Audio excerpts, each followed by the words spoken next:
Il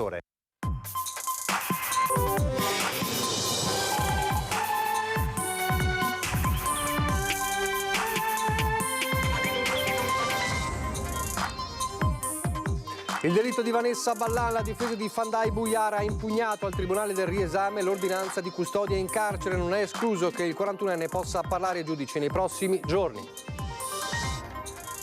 Quinto di Treviso nel mirino dei ladri in questi giorni in via Giorgione, l'ultimo colpo, casa messa a soqquadro, la figlia quindicenne del proprietario racconta: non dormo per la paura. Nel pomeriggio a Treviso la marcia regionale delle comunità palestinesi contro i bombardamenti nella striscia di Gaza, traffico in tilt, bloccato il centro città. Duomo gremito e parrocchie videocollegate per l'addio a Donè di Savietto. Si definiva innamorato di Cristo il ricordo del vescovo Tomasi. Il saluto dei fratelli: porteremo avanti i tuoi progetti di accoglienza. Mentre continua la polemica sulla petizione antiparroco, a Santa Maria del Sile la storia di chi ha accolto in casa una giovane straniera incinta. Don Giovanni ha sollevato un problema reale, racconta Beatrice. Valenti di hashish per mezzo chilo abbandonati, sorprendente scoperta su un fossato a ridosso dell'Ostiglia, indagini dei carabinieri sulla provenienza. 68enne di Pedavena in gravissime condizioni, è scivolato mentre faceva legna nei boschi di Arson nel Feltrino, cadendo per 8 metri. 7 giorni dopo la vittoria a Parma, anche a Monigo, in uno stadio sold out, il Benetton trionfa sulle zebre nel derby italiano di United Rugby Championship, 36-14, il punteggio finale. Telespettatori di Antena 3, buonasera e ben ritrovati. Il telegiornale di Treviso. Dunque in primo piano c'è ancora il femminicidio di Vanessa Ballan, archiviato il momento commovente dei funerali di Castelfranco. Ieri inizia la partita giudiziaria con un primo atto importante da parte della difesa del 41enne kosovaro. Le avvocate di Fandai Buyar, il kosovaro di 41 anni arrestato con l'accusa di aver ucciso il 19 dicembre a Riese Pio X Vanessa Ballan, hanno impugnato l'ordinanza di custodia cautelare a carico del loro assistito di fronte al Tribunale del riesame. Chiara Mazzoccato e Daria Bissoli, le due legali dell'indagato, hanno deciso di ricorrere ai giudici veneziani ritenendo evidentemente che l'impianto accusatorio con cui la procura ha ottenuto dal GIP la misura che ha portato dritto in cella Buyar abbia delle falle. Iniziativa questa che presuppone che anche l'attuale custodia in carcere venga considerata una misura inadeguata e di conseguenza da rivedere. D'altro canto le stesse legali, al termine dell'interrogatorio di garanzia, avevano espresso dubbi sull'effettivo peso da dare in termini di assunzione di responsabilità alla telefonata che l'operaio aveva fatto al 112 quel martedì pomeriggio, riferendo di aver commesso una brutta cosa e di volersi costituire l'indomani. Anche questa telefonata, se è stata registrata, andrà ascoltata, perché uno dice una cosa, un altro ne dice un'altra, e quando non c'è certezza significa che bisogna chiarire. Le legali avevano tempo 10 giorni dalla notifica dell'ordinanza per impugnarla di fronte al riesame. Il primo passo di fatto compiuto dalla difesa dopo l'arresto e l'incarcerazione di Buyar.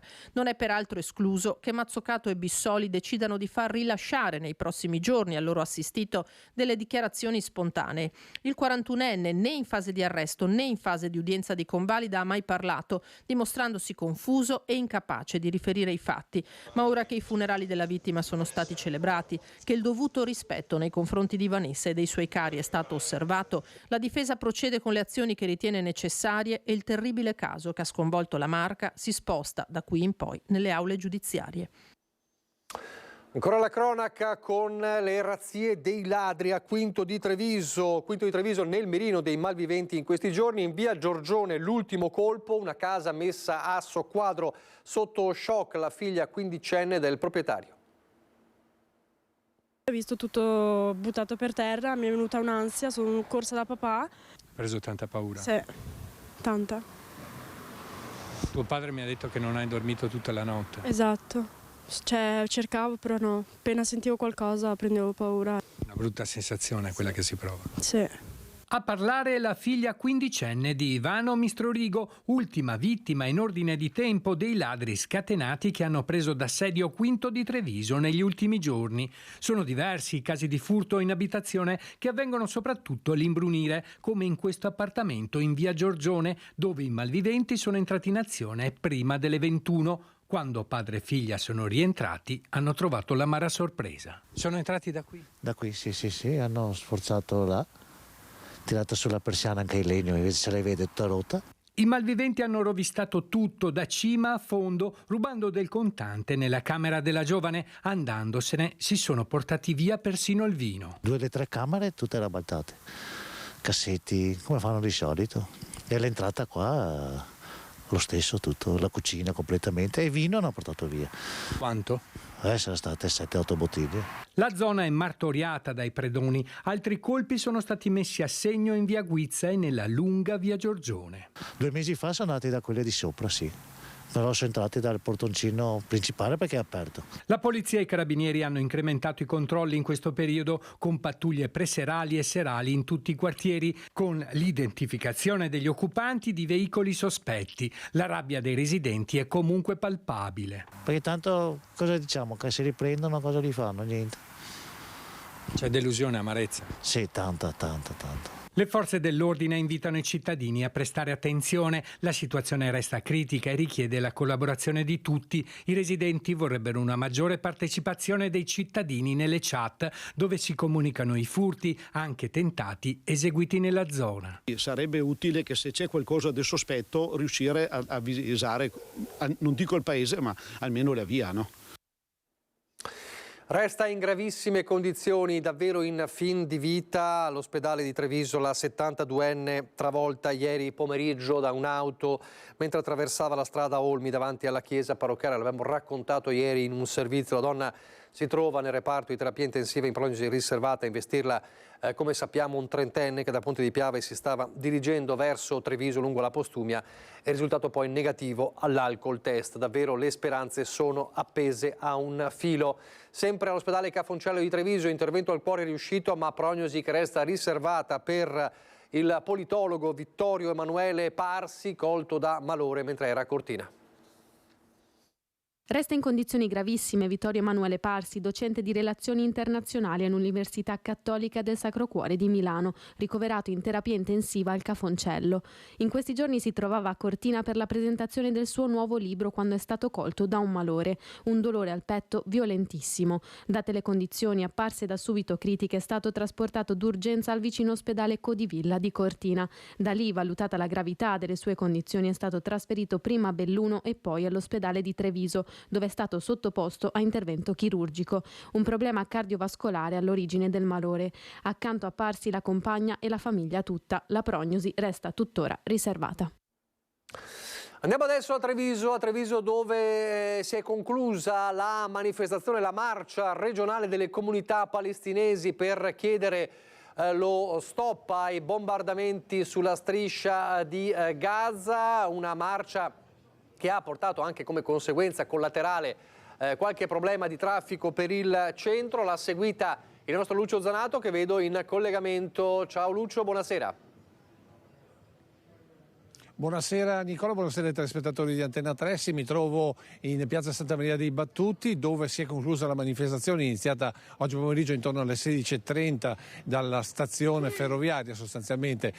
500 le persone per gli organizzatori, 300 invece per le forze dell'ordine, i partecipanti a questa manifestazione che è una manifestazione per la pace. Devo dire che gli slogan che abbiamo sentito erano abbastanza crudi in relazione alla pace, perché si parlava di assassinio e quant'altro. In ogni caso, appunto, 500 le persone, stando gli organizzatori, e tutti portati verso la realizzazione dello Stato palestinese, e quindi uno Stato unico dove vivere insieme israeliani e palestinesi.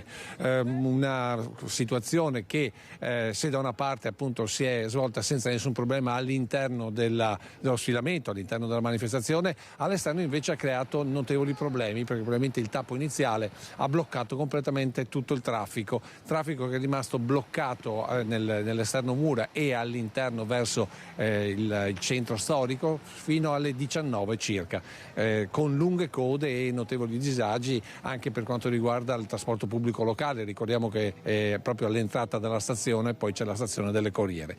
In ogni caso, manifestazione che si è conclusa senza nessun tipo di problema.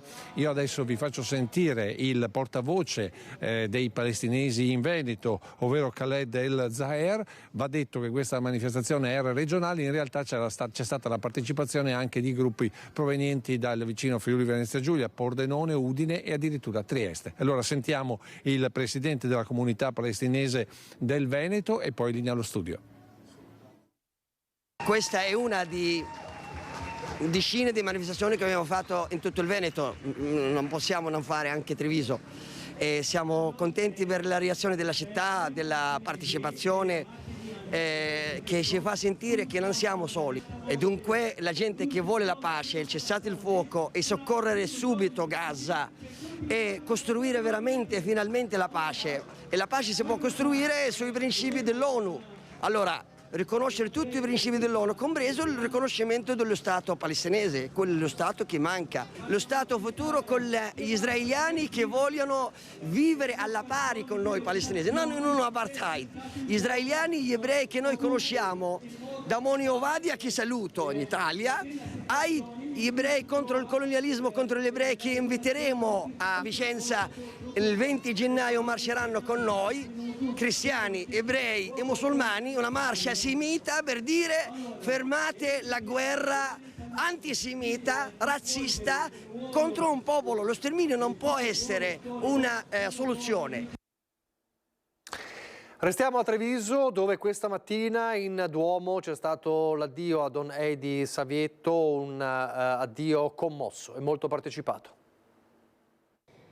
Lui aveva il dono di irradiare la fraternità dell'accoglienza, la gioia della vita e l'entusiasmo per la missione. Così il vescovo di Roraima in Brasile ha descritto l'impegno missionario di Don Edi Savietto all'inizio della celebrazione delle sue esequie nella cattedrale di Treviso. Un ritorno a casa delle sue ceneri dopo il funerale celebrato nella parrocchia di Pacaraima, dove si trovava da meno di un anno. Ad accoglierlo i suoi parrocchiani, ieri nella chiesa di Olmi, dove era stato per quasi 10 anni e che l'hanno salutato con una veglia di preghiera, e oggi in almeno 1200 tra cattedrale e oratori, segno di quanto Don Edi abbia seminato nelle comunità dove è stato, rappresentate dai sindaci e assessori di Montebelluna, Treviso, San Donà e Trevignano, oltre che San Biagio, tutti in prima fila vicino al ministro Carlo Nordio. A presiedere la celebrazione il vescovo di Treviso Michele Tomasi, che l'ha voluto ricordare così. Un innamorato di Cristo, così si era definito Don Edi, e così lo hanno conosciuto quanti lo hanno incontrato sul proprio cammino.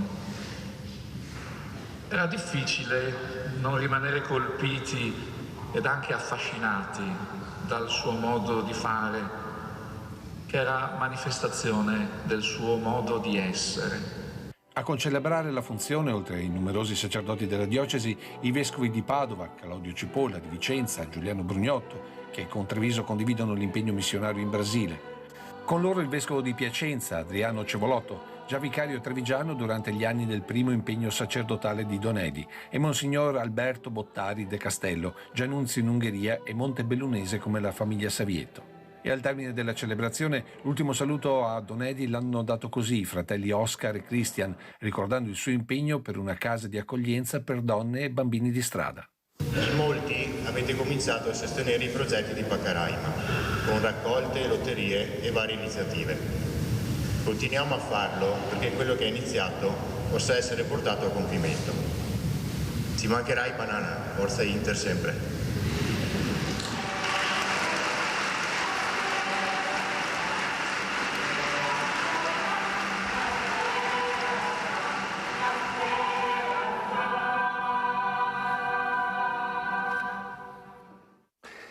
Dunque si è parlato molto di accoglienza in questa cerimonia, in questo addio a Don Edi Savietto, e a proposito di accoglienza continua a tenere banco la polemica per la petizione, le firme che si stanno raccogliendo a Santa Maria del Sile per chiedere l'allontanamento del parroco Don Giovanni, il parroco che ospita i senza tetto in chiesa per la notte, senza tetto e migranti, una polemica che si sposta anche sul piano politico. Non è di un pacere che ha bisogno il quartiere di Santa Maria del Sile, spaccato davanti alla decisione del parroco Don Giovanni Kirchner di accogliere in chiesa per la notte dei senza dimora, ma di decisioni che risolvano alla radice il problema della mancanza di posti letto. È il capogruppo del PD Stefano Pelloni, faccia a faccia con quello della Lega Cristian Schiavon, ad attribuire al sindaco Conte precise responsabilità. Il povero Don Giovanni non deve pagare le responsabilità di un dormitorio che c'è e che, come tutte queste cose, può arrecare dei disagi. Questi disagi devono essere risolti da chi quel dormitorio lo gestisce, che è il Comune di Treviso. Mi fa sorridere sinceramente che il sindaco dica io voglio fare il mediatore. Il mediatore fra chi? Vorrei capire. Il mediatore, lui è una parte in causa, non è il mediatore. Se risolve i problemi del dormitorio, i problemi anche per Don Giovanni a sua volta vengono risolti, e quindi io lo invito non tanto a fare il mediatore ma ad agire. Schiavon, solidale col parroco, replica che il Comune la sua parte la sta già facendo. Nessuno penso possa accusare la parrocchia, insomma, di dare ospitalità a chi in questo momento ha delle necessità proprio di vita.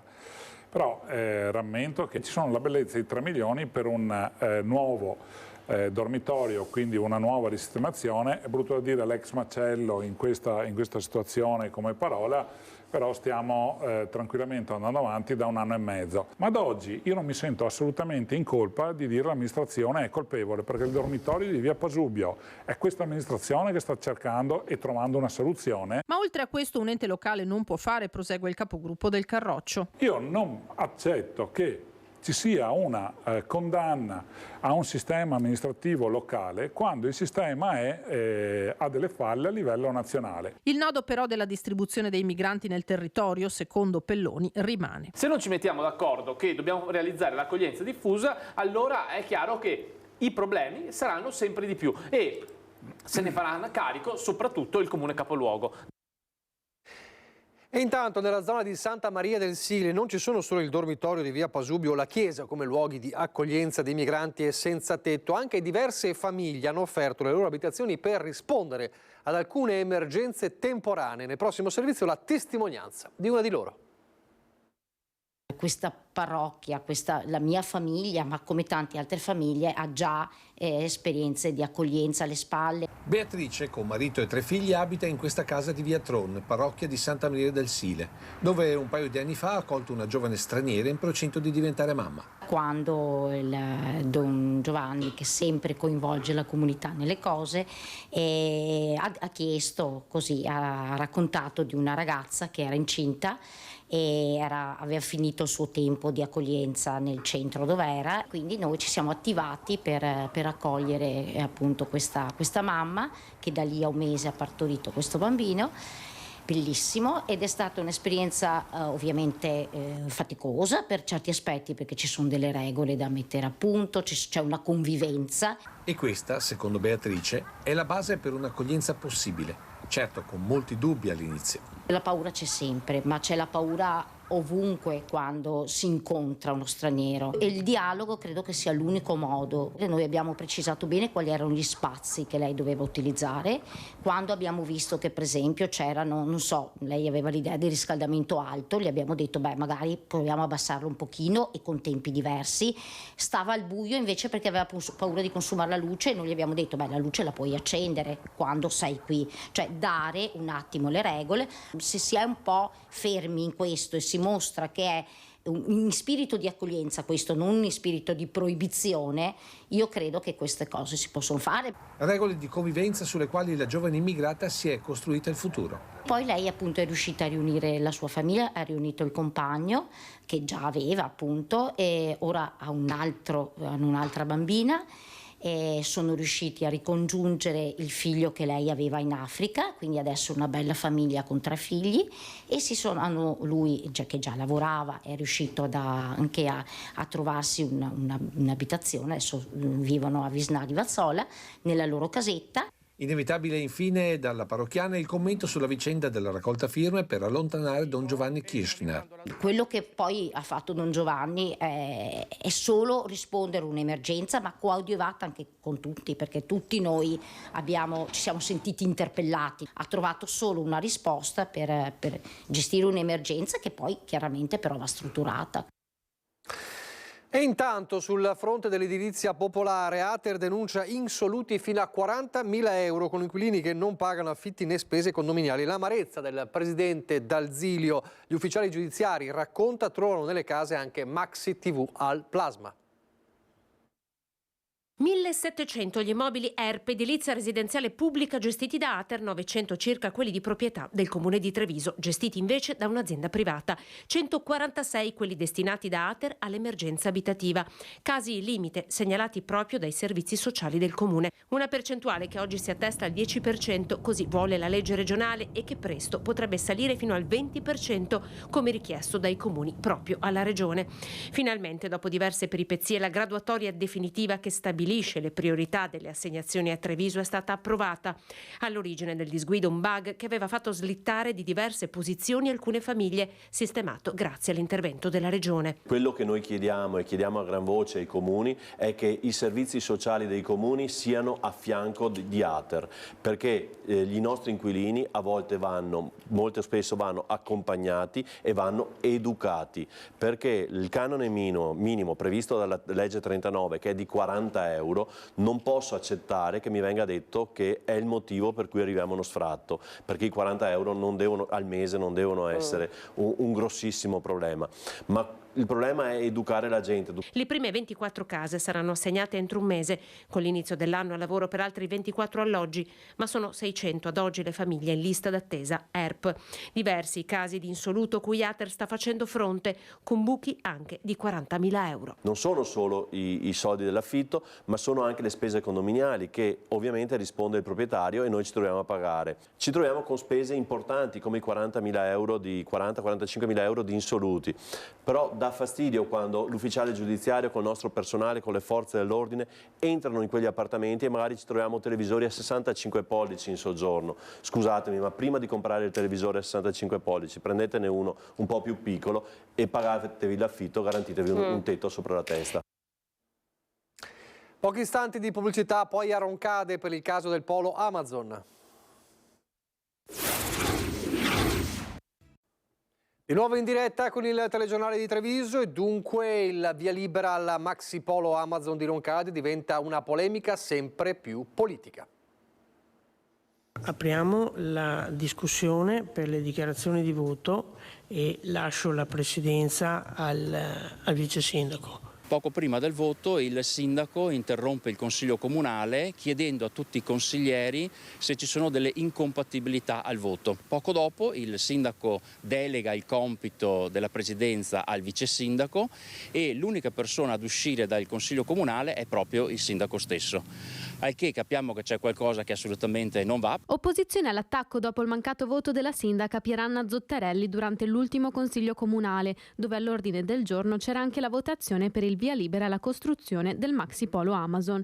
Votazione a cui la sindaca non ha preso parte, delegando il vice sindaco a funzione di presidente, comportamento che ha destato sospetti tra gli esponenti della minoranza, che in sede di consiglio aveva già chiesto chiarimenti riguardo l'assenza della sindaca e che intende proseguire con il pugno duro per fare luce sulla questione. Non va assolutamente bene che il sindaco, dopo 3 anni di posizioni prese d'accordo di consigli comunali e di commissioni, non abbia partecipato al voto. Chiederemo chiarimenti naturalmente nelle istanze in comune per ricevere le risposte adeguate e capire se ci sono veramente delle incompatibilità. Comportamento della sindaca Zottarelli che secondo la minoranza fa presupporre che ci sia qualcosa che non vada. Il sindaco ha detto che era assolutamente compatibile con il voto, ci dispiace però che non abbia partecipato per 2 volte consecutive al voto. La cosa più strana in tutto questo è che è rientrata l'istante successivo per gli altri voti. Chiarezza che viene chiesta anche vista l'importanza dell'opera e che porterà nelle casse del comune più di 5 milioni di euro. Anche le ricadute economiche hanno naturalmente una valenza ed è stato oggetto di discussione al nostro interno della minoranza e anche di voto potenzialmente favorevole se naturalmente anche il sindaco avesse partecipato. Di nuovo la cronaca e torniamo a Quinto di Treviso con il giallo del ritrovamento di mezzo chilo di droga in un fossato. I carabinieri hanno fatto una scoperta sorprendente lungo il fossato confinante con la pista ciclopedonale Ostiglia in viale Fratelli Bandiera nel comune di Quinto di Treviso. Durante un controllo di routine, gli uomini dell'Arma hanno notato una busta di plastica nera abbandonata lungo il fosso. All'interno c'erano 500 grammi di hashish suddivisi in 5 panetti da 100 grammi ciascuno. A recuperarli e metterli sotto sequestro hanno provveduto i carabinieri della sezione operativa della compagnia di Treviso. Con ogni probabilità lo stupefacente era stato nascosto da un pusher per alcuni clienti. Si tratta di un quantitativo di droga notevole che avrebbe potuto fruttare sul mercato illegale circa 5.000 euro. La sostanza stupefacente è stata sequestrata e portata al laboratorio per le analisi. I carabinieri stanno ora indagando per risalire i responsabili del traffico e del deposito di hashish. Non si esclude che si tratti di una parte di un carico più grande nascosto in altri luoghi della zona.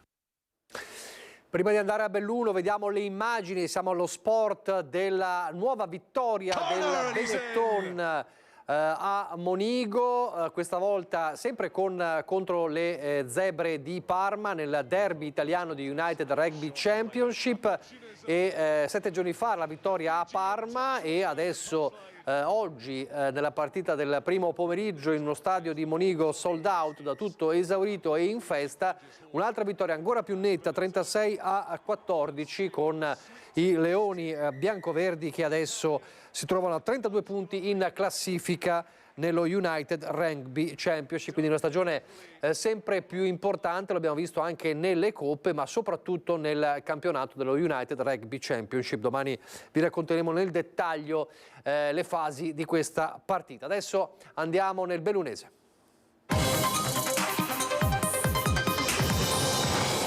Apriamo con la cronaca perché sono molto gravi le condizioni di un 68enne di Pedavena, infortunatosi mentre faceva legna nei boschi di Arson nel Feltrino. L'uomo è scivolato lungo un pendio precipitando nel vuoto con un salto di 8 metri. Scattato l'allarme, sul posto è stata inviata un'ambulanza il cui personale sanitario ha prestato le prime cure al ferito, che era cosciente. Poi dall'elicottero con un verricello è stata fatta scendere un'equipe medica che è subentrata nell'intervallo, a supporto una decina di volontari del soccorso alpino di Feltre che hanno aperto un varco tra la vegetazione per facilitare il recupero della barella. L'infortunato è stato poi trasportato all'ospedale di Treviso, miracolosamente ancora vivo ma in gravi condizioni dopo un salto, pensate, di 8 metri. Adesso la pista da bob di Cortina, dopo la pubblicazione, l'abbiamo raccontato ieri, del bando per la versione light della pista. Non si spengono le polemiche, il CIO non la ritiene una opera necessaria, attaccano i Verdi e non solo. Pubblicato il bando per la realizzazione della pista da bob in vista delle Olimpiadi invernali di Milano Cortina, con base di gara che resta a 81 milioni e 610 mila euro. Il ministro per le infrastrutture Matteo Salvini lo aveva annunciato e promesso in quel di Malo, e così è stato. Nemmeno un giorno, ed ecco che la veneziana Luana Zanella, capogruppo di Alleanza Verdi e Sinistra alla Camera, scrive in una nota che il CIO, in risposta ad una lettera firmata anche dal Movimento 5 Stelle, comunica che la costruzione o ricostruzione di una nuova pista non è ritenuta essenziale per la gara di bob, slittino e skeleton di Milano Cortina 2026, in assenza di un piano per il futuro chiaro e fattibile. A questo si aggiunge una nota di un'altra veneta, la senatrice di AVS, Aurora Floridia, per la quale il nuovo bando di gara per la pista di bob a Cortina desta rabbia e sconcerto. Nonostante tutto, insiste Floridia, il ministro Salvini si è incaponito a portare in Veneto il trofeo per il presidente leghista Zaia, utilizzando soldi pubblici in un periodo di forte incertezza economica, e poco importa che i debiti graveranno a lungo sul comune di Cortina a rischio default. Pro e contro che si inseguono, vedi per esempio in senso opposto le dichiarazioni del prefetto di Belluno. Si chiamano Olimpiadi Milano Cortina e probabilmente, essendo Olimpiadi invernali, le abbiamo avute più per Cortina che per Milano, ora non me ne voglia Milano e i milanesi, e quindi sarebbe veramente assurdo e un controsenso non avere discipline così iconiche come il bob, lo skeleton, lo slittino. Se dovessi scommettere come dice lei, io scommetto che la decisione sarà su Cortina, ed è anche quanto spero in cuor mio, da prefetto della provincia di Belluno. Sulla stessa linea Lorraine Berton, presidente di Confindustria Belluno Dolomiti, che dichiara come sia finalmente prevalso il buonsenso. Era necessario tornare sui propri passi. Simico ha avuto l'intelligenza di farlo. Non così per Italia Nostra, CAI, Mountain Wilderness, Federazione Nazionale Pro Natura, Eco Istituto Veneto, Alex Langer e molte altre associazioni che invece confermano la loro contrarietà all'opera, ritenendo che la stessa mantenga tutte le sue criticità. Siamo a ridosso ormai del Capodanno e i carabinieri sorvegliano strade e territorio. Controlli intensificati da parte dei carabinieri sulla viabilità primaria e secondaria di tutta la provincia, attività indispensabile anche alla luce dell'afflusso di turisti diretti alle diverse località montane per festeggiare il Capodanno ed in particolare sull'asse che conduce verso Cortina d'Ampezzo. Pattuglie in perlustrazione, ma anche posti di controllo per verificare mezzi e persone in transito, con a supporto dall'alto un elicottero del 14° nucleo elicotteri carabinieri di Belluno. Il servizio aereo concorre alla vigilanza e al controllo del territorio, potendo identificare eventuali punti cruciali su cui concentrare l'attenzione e così segnalando le pattuglie a terra, che sono numerose, eventuali situazioni che vanno maggiormente monitorate. È una buona occasione questa per ricordare a tutti gli utenti della strada le regole di sicurezza, quindi mantenere le giuste distanze, la corretta velocità e una corretta preparazione lungo gli assi viari in modo da non trovarsi impreparati di fronte a strade innevate o ghiacciate. E come sempre le regole di sicurezza, che sono quelle di non mettersi alla guida in condizioni di particolare stanchezza o sotto l'influenza di alcol o droghe. Oltre 40 i militari dell'Arma impegnati in diversi servizi in questi giorni, non solo per la viabilità, ma anche per la prevenzione e il controllo del territorio, con l'invito a non dimenticarsi che, oltre ai normali pericoli della strada, la montagna è caratterizzata dalla presenza di animali selvatici che potrebbero attraversare all'improvviso la carreggiata, come purtroppo è successo anche recentemente, causando incidenti a volte gravi. Si chiude il 2023, c'è il bilancio dell'ULSS 1 Dolomiti per un anno impegnativo. Un anno di consuntivo per l'ULSS 1 Dolomiti, 6 mesi per Giuseppe Dalben nel suo ruolo di commissario, ricordando con gratitudine il lavoro svolto dalla prematuramente scomparsa Maria Grazia Carraro.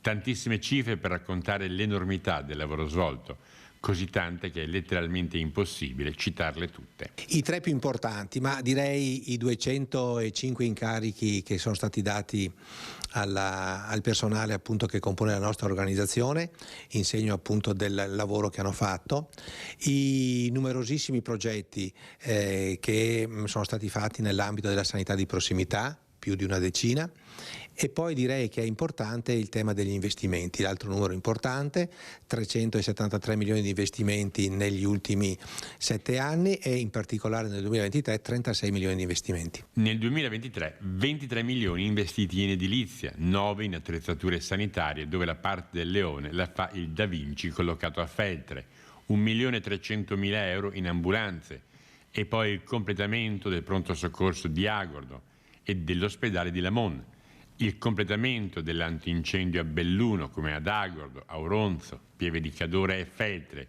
i cantieri in corso con i tempi rigidissimi dei finanziamenti del PNRR per le case di comunità a Belluno, Agordo, Pieve, Feltre e gli ospedali di comunità ad Agordo, Auronzo e Feltre. Un anno fatto di quasi 85.000 accessi al pronto soccorso, 18.500 ricoveri, quasi 21.000 interventi chirurgici e addirittura oltre 2.300.000 prestazioni tra laboratori, diagnostica e medicina fisica, per una giornata tipo che ha visto 279 accessi al pronto soccorso, 648 degenze, 97 interventi in sala operatoria, tra i 3 e i 4 nuovi nati, oltre 10.600 prestazioni ambulatoriali e circa 480 pazienti visitati. Ora tocca al 2024. L'obiettivo per il 2024 è un obiettivo di continuità di quello che appunto è stato fatto nel 2023, di stabilizzare le attività 2023 e di sviluppare ancora di più quella sanità di prossimità che deve essere assolutamente fatta in un territorio come quello montano. Prima di chiudere vi ricordo che in Villa Margherita a Treviso è aperta la mostra dei presepi artistici dedicata a Giulia Cecchettin. Questi gli orari per visitarlo: il sabato e la domenica dalle 10 alle 13 e dalle 14.30 alle 18. Con gli stessi orari sarà aperto anche il 1° di gennaio, lunedì 1° di gennaio 2024. Allora, a proposito di presepi, la nostra rubrica Il tuo presepe.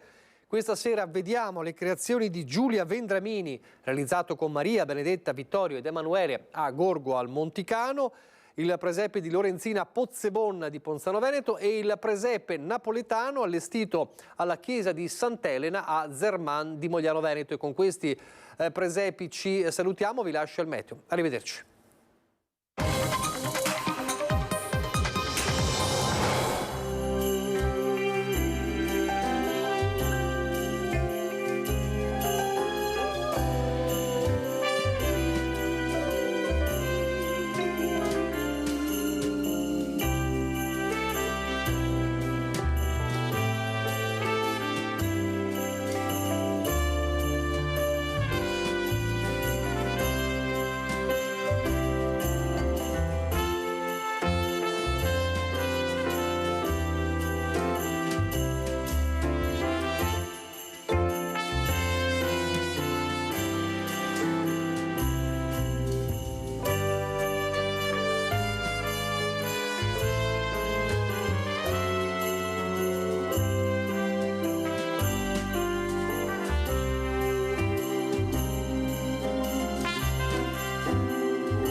Società Agricola Torresana. Dai nostri animali nati e allevati nel cuore del Montello, solo carne e salumi genuini. Benvenuti al Meteo. San Silvestro, il 2023 ci saluta con il passaggio di una perturbazione atlantica che coinvolgerà il nostro territorio causando tempo instabile. Nel dettaglio, domenica 31 dicembre sul Veneto il cielo sarà coperto e grigio, con inizialmente solo qualche piovasco. Col passare delle ore precipitazioni via via più diffuse, a tratti moderate. Temperature con andamento irregolare, minime tra 2 e 6 gradi, massime sui 6-10 gradi all'incirca. Spostiamoci ora sul Friuli Venezia Giulia. Anche qui avremo molte nubi ovunque, dal pomeriggio deciso peggioramento con piogge a carattere sparso. Temperature minime tra 2 e 7 gradi, massime sugli 8-12 all'incirca. Infine diamo uno sguardo al Trentino Alto Adige, dove la situazione non sarà diversa. La nuvolosità sarà infatti in aumento nel corso della giornata, con possibili precipitazioni, specie verso sera. Temperature minime tra -1 e 3 gradi, massime sui 7-10 all'incirca. Dal meteo è tutto, vi auguro un buon proseguimento in nostra compagnia.